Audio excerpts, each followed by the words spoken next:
KSRTC സൗജന്യ യാത്ര top ഗിയറിലായതോടെ നട്ടെല്ല് തകർന്ന് നിലം തെറ്റി വീണ അവസ്ഥയിലാണ് ഇപ്പോൾ പ്രൈവറ്റ് ബസ്സുകാർ. തിരുവനന്തപുരത്തെ പ്രൈവറ്റ് ബസ്സുകാരുടെ വരുമാനം പകുതിയായി കുറഞ്ഞിരിക്കുകയാണ്. നികുതിയിൽ 50% ഇളവ് ബജറ്റിൽ അനുവദിച്ചിട്ടുണ്ട്. പക്ഷേ അതുകൊണ്ടൊന്നും സ്വകാര്യ ബസ്സുകാർക്ക് കരകയറാനാകില്ല എന്നാണ് അവരുടെ പരാതി.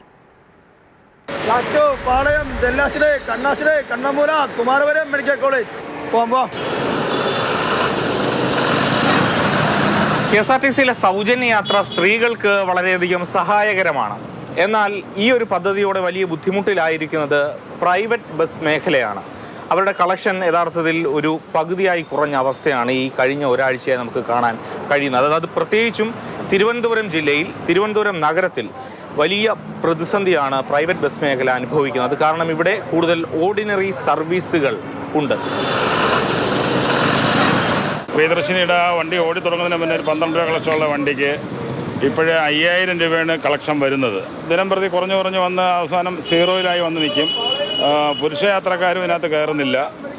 വളരെ നോർമലായിട്ടുള്ള ആൾക്കാരെ കയറുന്നുള്ളൂ. ഒരു അടുത്ത ആഴ്ച ആകുമ്പോഴത്തേക്ക് ഇതിനകത്ത് ചിലപ്പോൾ 1000 രൂപ പോലും കളക്ഷൻ ഉണ്ടാകാൻ ചാൻസ് ഇല്ല. കഴിഞ്ഞ ദിവസം തിരുവനന്തപുരം നഗരത്തിൽ നെട്ടോട്ടം ഓടിയ ഒരു സ്വകാര്യ ബസിന്റെ വരവ് ചെലവ് കണക്കാണിത്. ആകെ കളക്ഷൻ 6357, ചെലവ് 5827, നീക്കി ബാക്കി വെറും 530 രൂപ.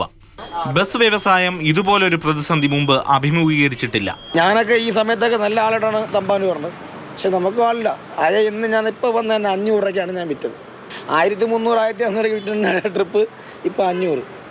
ആ അവസ്ഥയിലാണ് പൊയ്ക്കൊണ്ടിരിക്കുന്നത്. പ്രൈവറ്റ് ബസ്സുകാരുടെ ത്രൈമാസ നികുതിയിൽ 50% ഇളവ് സർക്കാർ പ്രഖ്യാപിച്ചു. എന്നാൽ ഡീസൽ വിലവർധനവിലും പ്രിയദർശിനി സ്വകാര്യ യാത്രയും മൂലം സ്വകാര്യ ബസ് മേഖലയ്ക്കുണ്ടായ തിരിച്ചടി മറികടക്കാൻ ഈ നികുതി ഇളവിലൂടെ സാധിക്കില്ല. ബസ്സിന് ത്രൈമാസ നികുതി 20,470 രൂപയാണ് ഇതുവരെ അടച്ചിരുന്നത്. അതായത് ഒരു ദിവസം 227 രൂപ അടയ്ക്കണമായിരുന്നു. അത് 113 കുറഞ്ഞാലും ആളു കയറാതെ കട്ടപ്പുറത്താകുന്ന അവസ്ഥയിൽ നികുതി ഇളവിൽ കാര്യമില്ല. എന്താണ് KSRTC കൊടുക്കുന്ന ആ സ്ത്രീ യാത്രക്കാർക്ക് കൊടുക്കുന്ന ഫ്രീ ഞങ്ങളുടെ വണ്ടിയിൽ കയറിയാൽ ഞങ്ങൾ ഫ്രീ കൊടുക്കാം. ആ ടിക്കറ്റിൻ്റെ പൈസ ഗവൺമെൻറ് തന്നാൽ മതി. ഞങ്ങൾ അതിന് നിർബന്ധമാണ്. ഞങ്ങൾക്ക് ടാക്സി ഫ്രീ വേണ്ട, ഒന്നും ഫ്രീ വേണ്ട. സ്വകാര്യ ബസ് സർവീസ് സർക്കാർ ഏറ്റെടുക്കുക, സ്ത്രീകൾക്ക് സൗജന്യ യാത്രയായി സീറോ ടിക്കറ്റ് സംവിധാനം പ്രൈവറ്റിലും നടപ്പാക്കുക, പകുതി വിലയ്ക്ക് ഇന്ധനം ലഭ്യമാക്കുക തുടങ്ങിയ ആവശ്യങ്ങളാണ് സ്വകാര്യ ബസ്സുകാർ ഉന്നയിക്കുന്നത്. സ്വകാര്യ മേഖലയെ സഹായിക്കുന്നതാണ് പുതിയ സർക്കാരിൻ്റെ നയമെന്ന് പ്രതിപക്ഷം കുറ്റപ്പെടുത്തുന്നുണ്ട്. പക്ഷേ അപ്പോഴും സ്വകാര്യ ബസ് മേഖല അനുഭവിക്കുന്ന പ്രശ്നങ്ങൾ സർക്കാരിന് മുന്നിലേക്ക് എത്തിക്കുന്നതിൽ പ്രതിപക്ഷം അത്ര കണ്ട് വിജയിച്ചിട്ടുണ്ടോ എന്ന കാര്യം സംശയമാണ്. സർക്കാർ ഇവരുടെ കാര്യങ്ങളിൽ അനുകൂലമായ നിലപാട് സ്വീകരിച്ചില്ലെങ്കിൽ പ്രതിപക്ഷം യഥാർത്ഥ പ്രതിപക്ഷമാകണം, തൊഴിലാളികൾക്കൊപ്പം നിൽക്കണം. പ്രൈം ശശിക്കൊപ്പം AK സ്റ്റെഫിൻ, മാതൃഭൂമി ന്യൂസ്, തിരുവനന്തപുരം.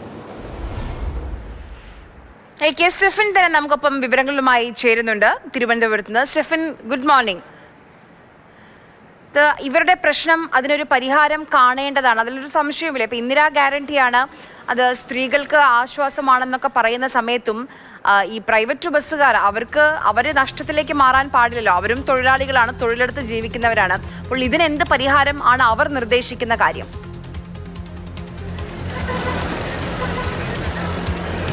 ആര്യ, നേരത്തെ തന്നെ പ്രൈവറ്റ് ബസ് ഉടമകൾ പറഞ്ഞതാണ് അവർ ഈ KSRTCക്ക് ഈ ബസ്സുകൾ വാടകയ്ക്ക് നൽകാം, അല്ലെങ്കിൽ സീറോ ടിക്കറ്റ് സംവിധാനം വഴി അവർക്കും കൂടി ആ സ്ത്രീകൾ യാത്ര ചെയ്യുന്ന ടിക്കറ്റിന്റെ പണം നൽകുക തുടങ്ങിയ ആവശ്യങ്ങളൊക്കെ അവർ ഉന്നയിച്ചിട്ടുണ്ട്. ഇനി ഏതാണ് സർക്കാർ ഈ തരത്തിൽ അതിനെയൊക്കെ സ്വീകരിക്കുമെന്നുള്ളതിന് എടുത്തു കാണേണ്ട ഒരു കാര്യം തന്നെയാണ്. പ്രത്യേകിച്ചും പ്രൈവറ്റ് ബസ്സുകാർ ഒരുപാട് തരത്തിലുള്ള ഒരു ബുദ്ധിമുട്ട് അനുഭവിക്കുന്നുണ്ട്. നമുക്ക് വാഹനത്തിലേക്ക് പോയി കഴിഞ്ഞാൽ KSRTC അപേക്ഷിച്ചൊക്കെ സാധാരണഗതിയിൽ പ്രൈവറ്റ് ബസ് കുറച്ചുകൂടി നല്ല മെച്ചപ്പെട്ട വാഹനമാണ്.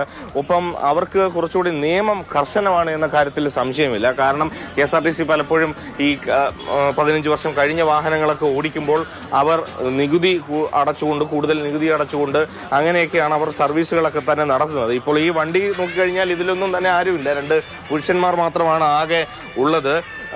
വാഹനത്തിൽ നല്ല സീറ്റുകളുണ്ട്, നല്ല സജ്ജീകരണങ്ങളുണ്ട്. അങ്ങനെയൊക്കെയാണ് പല പ്രൈവറ്റ് ബസ് വാഹനങ്ങളും ഓടുന്നത്. പക്ഷേ ഈ ഒരു പ്രശ്നം വന്നതോടുകൂടി, അതായത് സ്ത്രീകളുടെ സൗജന്യ യാത്ര വന്നതോടുകൂടി വലിയൊരു ബുദ്ധിമുട്ട് ഈ പ്രൈവറ്റ് ബസ് മേഖല അനുഭവിക്കുന്നുണ്ട്. അതിൻ്റെ ഒരു റിപ്പോർട്ടാണ് നമ്മൾ ഇന്നലെ വിശദമായി തന്നെ നൽകിയത്. എങ്ങനെയുണ്ട് ഇപ്പോഴത്തെ ഒരു കളക്ഷനൊക്കെ കുറഞ്ഞോ? എങ്ങനെയാണ് പൊതുവെ ഒരു സ്ഥിതി? എന്താ? നല്ല കുറവാണ്. തീരെ ഇപ്പോൾ ആളൊന്നുമില്ല. ഇപ്പോൾ പുരുഷന്മാർ മാത്രമാണ് വണ്ടി കയറാറുള്ളൂ, സ്ത്രീകൾ തീരെ ഇല്ല. സ്ഥിരമായിട്ട് വരുന്ന യാത്രക്കാർ മാത്രം വണ്ടി കയറും. അല്ല വേറെ ഒരു ഇതുമില്ല. ഒരു ശരാശരി ഒരു ദിവസമൊക്കെ എങ്ങനെയായിരുന്നു നിങ്ങളുടെ കളക്ഷൻ ഇപ്പൊ ഈ കഴിഞ്ഞ ഒരാഴ്ചയായിട്ടൊക്കെ എങ്ങനെയാണ്? നല്ല ഇതാണോ നിൽക്കുന്നത്, വെള്ളമായിരുന്നു എന്നുവെച്ചാൽ ഒട്ടും കളക്ഷൻ ഇല്ല. വണ്ടി കൊണ്ടിട്ട് ഇപ്പോൾ ഇതേപോലെ ഇപ്പോൾ 2 പുരുഷന്മാരാണ് കയറിയിട്ടുള്ളത്, വേറെ ആരെങ്കിലും കയറാറില്ല. പുരുഷന്മാർ മാത്രമാണ് കൂടുതലിപ്പം കയറുന്നത്. അതിപ്പോൾ വണ്ടി ഇപ്പോൾ സ്റ്റാൻഡിൽ നിന്ന് പോകുമ്പോൾ തന്നെ കുറച്ച് ആളുമായിട്ടാണ് പോകുന്നത്. ഈ തിരുവനന്തപുരത്ത് മറ്റൊരു പ്രധാനപ്പെട്ട വിഷയം കൂടി ഉണ്ടായി. അതായത് മിക്കവാറുമുള്ള റൂട്ടുകളിലേക്ക് KSRTCക്ക് സർവീസ് ഉണ്ട്. ഏറ്റവും അധികം KSRTC ഓർഡിനറി ബസ് ഉള്ളത് തിരുവനന്തപുരം നഗരത്തിൽ അല്ലെങ്കിൽ തിരുവനന്തപുരം ജില്ലയിലൊക്കെയാണ് എന്നുള്ളത് എടുത്തു പറയേണ്ട കാര്യമാണ്. അതുകൊണ്ട് തന്നെ ഇവരോടുന്ന പ്രധാനപ്പെട്ട ഇപ്പോൾ ഈ വണ്ടി തന്നെ ഓടുന്നത് മെഡിക്കൽ കോളേജ് പട്ടം മുറിഞ്ഞപാലം റൂട്ടിലാണ്. തൊട്ടപ്പുറത്ത് നോക്കിക്കഴിഞ്ഞാൽ ഇതേ റൂട്ട് ഓടുന്നത് അപ്പുറത്ത് ഒരു വണ്ടി കിടപ്പുണ്ട്. അത് ഓടുന്നതും കേശവദാസപുരം വഴി ഓടുന്ന വണ്ടിയാണ് കിടക്കുന്നത്. അപ്പോൾ മെഡിക്കൽ കോളേജിലേക്ക് 2 വണ്ടി അടുപ്പിച്ച് ഓടുന്ന സ്ഥിതിയുണ്ട്. ആ തൊട്ടപ്പുറത്ത് മെഡിക്കൽ കോളേജ് ബസ്സാണ് KSRTC കിടക്കുന്നത്. അത് സിറ്റി ഫാസ്റ്റ് ആണ്.